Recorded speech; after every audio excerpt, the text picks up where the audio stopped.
வணக்கம். திரௌபதியை பார்க்கறதுக்காக அர்ஜுனன் வராரு.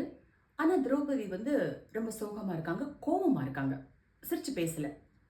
அர்ஜுனனை பார்த்த உடனே கேட்குறாங்க, கர்ணனை கொன்னுட்டியா அப்படின்னு கேட்குறாங்க.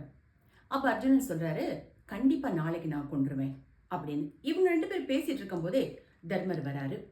அவர் வந்த உடனே அர்ஜுனனை பார்த்து கேட்கிறாரு, அங்க போர் நடந்துட்டு இருக்கு, நீங்க என்ன பண்ற அப்படின்ட்டு. கர்ணனை கொன்னுட்டியா அப்படின்னு அவரும் கேட்கிறாரு. இப்ப அர்ஜுன் பதில் சொல்றான், இல்ல நான் நாளைக்கு கண்டிப்பா கொன்றுவேன் அப்படின்னு. அப்ப தர்மர் கேட்கிறாரு, என்னப்பா போர் நடந்துகிட்டே இருக்க, இவ்வளவு நாள் ஆகுது, இன்னும் கொல்லலையா? நாளைக்கு நாளைக்குன்னு எத்தனை நாள் தான் சொல்லுவ? எப்பதான் கர்ணனை ஜெயிக்கிறது? நீ கையில காண்டிபம் வச்சிருக்கிறியே, அது வில்லா புல்லா அப்படின்னு கேட்ட உடனே டக்குன்னு வாயை மூடிக்கிறாரு, பதறிடுறாரு.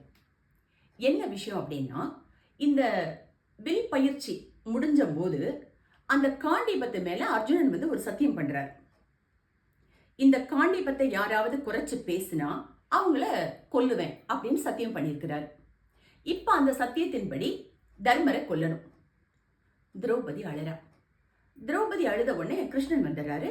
நடந்தது என்னன்னு கேட்டுக்கிறாரு. இப்ப கிருஷ்ணன் சொல்றாரு, அர்ஜுனா நீ தர்மனை கொண்டுதான் ஆகணும், கொல்லு அப்படின்னு. எப்படி முடியும்? அப்ப கிருஷ்ணன் ஒரு தீர்வு சொல்றாரு.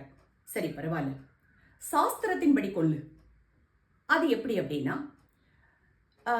உன்னை விட தர்மன் மூத்தவர், அவரை அவமரியாதையா ஒரு 4 வார்த்தை பேசிடு அப்படின்ன உடனே அர்ஜுனனும் அவமரியாதையா பேசுறான்.